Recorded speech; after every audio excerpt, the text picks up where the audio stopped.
Chapter 43. Hark.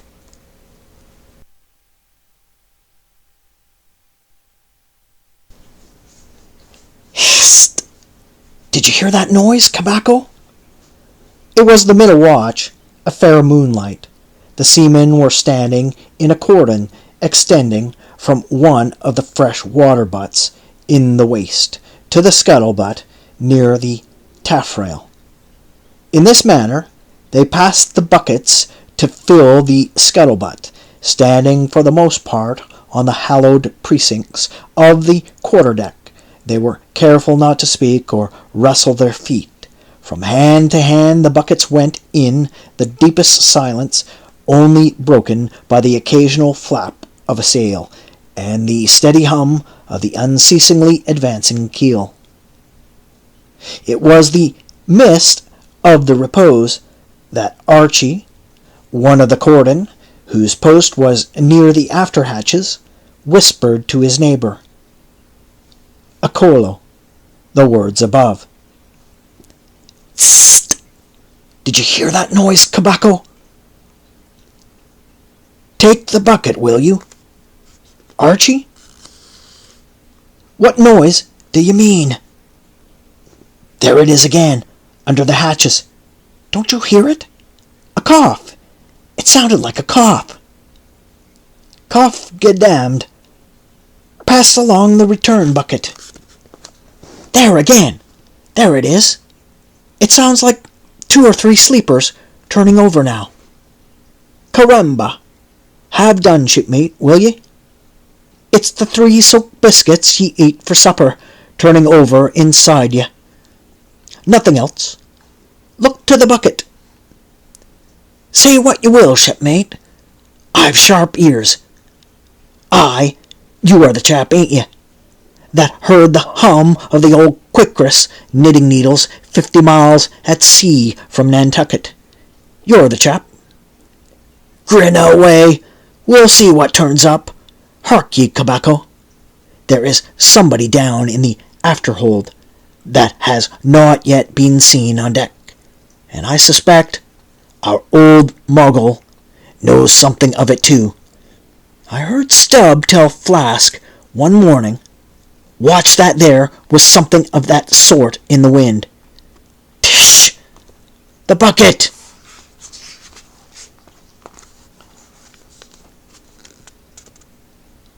"44. The chart. Had you followed Captain Ahab down into his cabin, after the squall had took place on the night succeeding, that wild ratification of his purpose with his crew, you would have seen him go to a locker in the transom, and bringing out a large wrinkled roll of yellowish sea charts, spread them before him on his screwed-down table. Then, seating himself before it, you could have seen him intently study the various lines and shadings which there met his eye, and with slow but steady pencil trace additional courses over spaces that before were blank. At intervals he would refer to piles of old log-books beside him, wherein were set down the seasons and places in which, on various former voyages of various ships, sperm whales had been captured or seen. While thus employed, the heavy pewter lamp, suspended in chains over his head, continually rocked with the motion of the ship, and forever threw shifting gleams and shadows of lines upon his wrinkled brow, till it almost seemed that while he himself was marking out lines and courses on the wrinkled charts, some invisible pencil was also tracing lines and courses upon the deeply marked chart of forehead. But it was not this night in particular that, in the solitude of his cabin, Ahab thus pondered over his charts. Almost every night they were brought out, almost every night some pencil marks were effaced, and others were substituted. For with the charts of all 4 oceans before him, Ahab was treading a maze of currents and eddies, with a view to the more certain accomplishment of the monomaniac thought of his soul. Now, to anyone not fully acquainted with the ways of the Leviathans, I might seem an absurdly hopeless task. Now, to anyone not fully acquainted with the ways of the Leviathans, it might seem an absurdly hopeless task to seek out one solitary creature in the unhooped oceans of this planet. But not so did it seem to Ahab, who knew the sets of all tides and currents, and thereby calculating the driftings of the sperm whale's food, and also calling to mind the regular ascertained seasons for hunting him in particular latitudes, could arrive at reasonable surmises almost approaching to certainties concerning the timeliest day to be upon this or that ground in search of his prey. So assured, indeed, is the fact concerning the periodicalness of the sperm whale's resorting to given waters, that many hunters believe that, could he be closely observed and studied throughout the world, were the logs for one voyage of the entire whale fleet carefully collated, then the migrations of the sperm whale would be found to correspond in invariability to those of the herring shoals or the flights of swallows. On this hint, attempts have been made to construct elaborate migratory charts of the sperm whale. Footnote. Since the above was written, the statement is happily borne out by an official circular issued by Lieutenant Maury of the National Observatory, Washington, April 16, 1851. By that circular, it appears that precisely such a chart is in course of completion, and portions of it are presented in the circular. This chart divides the ocean into districts of 5 degrees of latitude by 5 degrees of longitude, perpendicularly, through each of which districts are 12 columns for the 12 months, and horizontally, through each of which districts are 3 lines, one to show the number of days, and that have been spent in each month in every district, and the 2 others to show the number of days in which whales, sperm or right, have been seen. End of footnote.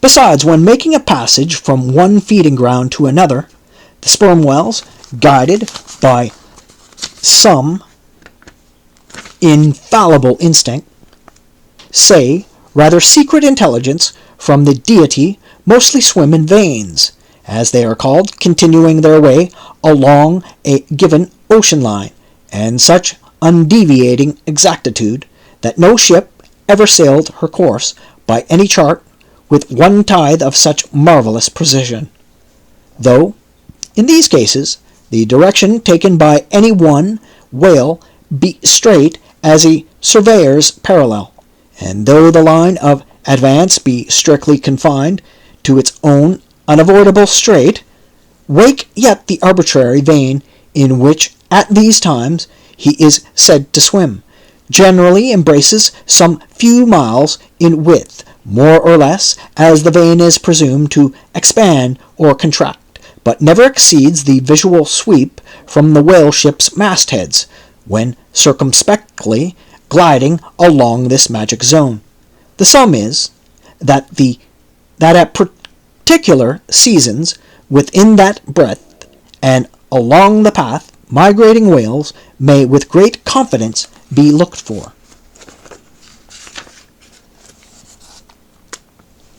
And hence, not only at substantiated times upon well-known separate feeding grounds, could Ahab hope to encounter his prey, but in crossing the widest expanse of water between those grounds, he could, by his art, so place the time himself on his way as even then not to be wholly without prospect of a meeting.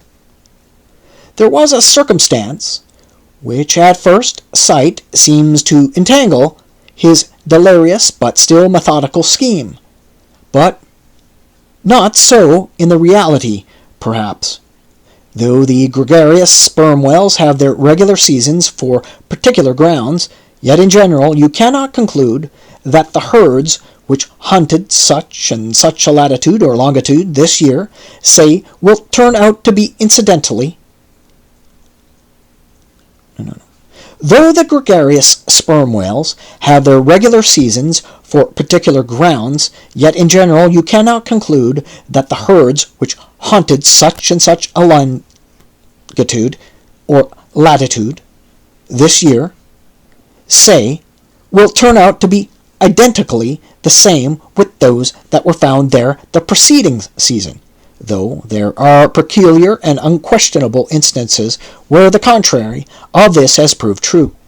In general, the same remark, only within a less wide limit, applies to the solitaries and hermits among the matured age sperm whales, so that, though Moby Dick had in a former year been seen, for example, on what is called the Seychelles ground in the Indian Ocean, or Volcano Bay on the Japanese coast, yet it did not follow that were the Pequod to visit either of those spots at any subsequent corresponding season, she would infallibly encounter him there.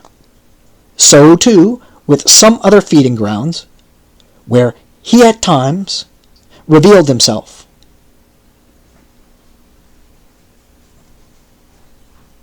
But all these seemed only his casual stopping places, and ocean inns, so to speak, not his places of prolonged abode.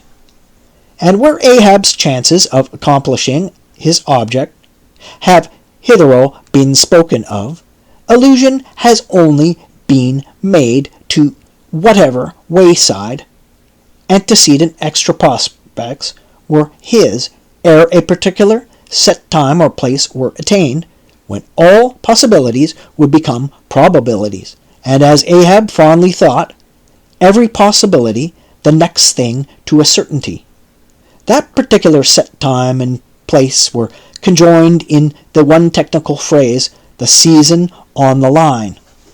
For there, and then, for several consecutive years, Moby Dick had been periodically descried, lingering in those waters for a while, as the sun in its annual round loiters for a predicted interval in any one sign of the zodiac.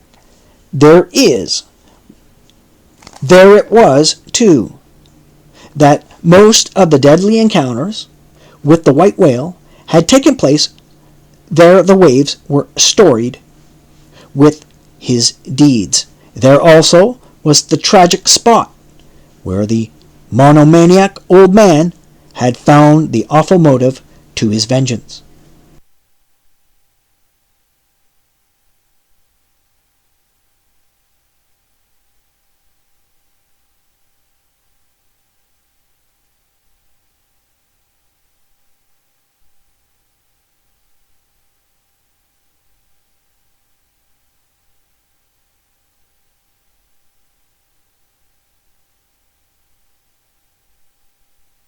Cautious comprehensiveness and unloitering vigilance with which Ahab threw his brooding soul into this unfaltering hunt, he would not permit himself to rest all his hopes upon the one crowning fact above mentioned, however flattering it might be to those hopes, nor in the sleeplessness of his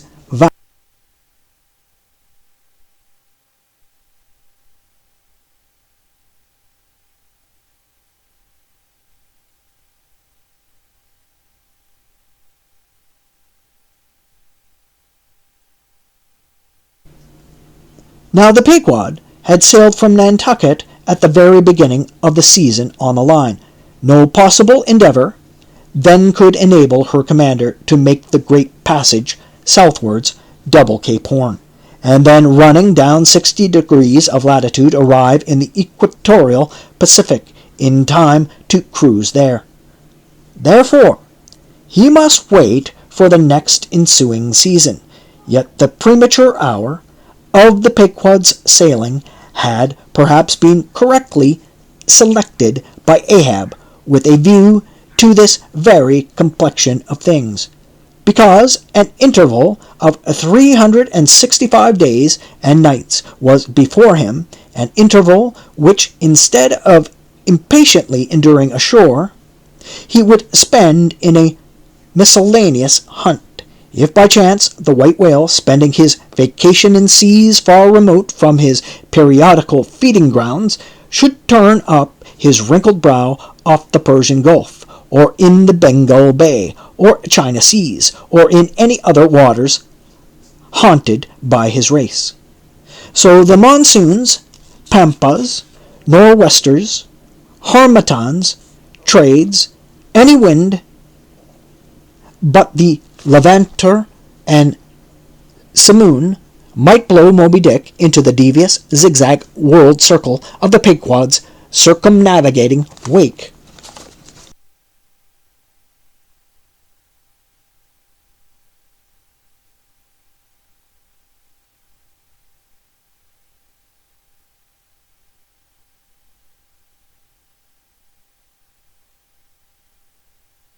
But granting all this yet, regarded discreetly and coolly, seems it not but a mad idea, this? That in the broad, boundless ocean one solitary whale, even if encountered, should be thought capable of individual recognition from his hunter, even as a white-bearded mufti in the thronged thoroughfares of Constantinople? Yes, for the peculiar snow-white brow of Moby Dick and his snow-white hump could not but be unmistakable. And have I not tallied the whale? Ahab would mutter to himself, as after poring over his charts till long after midnight, he would throw himself back in reveries. Tallied him, and shall he escape? His broad fins are bored and scalloped out like a lost sheep's ear. And here his mad mind would run on the breathless race, till a weariness and faintness of pondering came over him, and in the open air of the deck he would seek to recover his strength. Ah, God! What trances of torments does that man endure who is consumed with one unachieved revengeful desire! He sleeps with clenched hands and wakes with his own bloody nails in his palms. Often, when forced from his hammock by exhausting and intolerably vivid dreams of the night, which, resuming his own intense thoughts through the day, carried them on amid a clashing of frenzies, and whirled them round and round in his blazing brain, till the very throbbing of his life-spot became insufferable anguish, and when, as was sometimes the case, these spiritual throes in him heaved his being up from its base, and a chasm seemed opening in him, from which forked flames and lightning shot up, and accursed fiends beckoned him to leap down among them. When this hell in himself yawned beneath him, a wild cry would be heard through the ship, and with glaring eyes Ahab would burst from his stateroom as though escaping from a bed that was on fire. Yet these, perhaps, instead of being the unsuppressible symptoms of some latent weakness or fright at his own resolve, were but the plainest tokens of its intensity. For at such times, crazy Ahab, the scheming, unappeasedly steadfast hunter of the white whale, this Ahab that had gone to his hammock, was not the agent that so caused him to burst from it in horror again. The latter was the eternal, living principle or soul in him, and in sleep, being for the time dissociated from the characterizing mind, which at other times employed it for its outer vehicle or agent, it spontaneously sought escape from the scorching contiguity of the frantic thing, of which, for the time, it was no longer an integral. But as the mind does not exist unless leagued with the soul, therefore it must have been that, in Ahab's case, yielding up all his thoughts and fancies to his one supreme purpose, that purpose, by its own sheer inveteracy of will, forced itself against gods and devils into a kind of self-assumed, independent being of its own.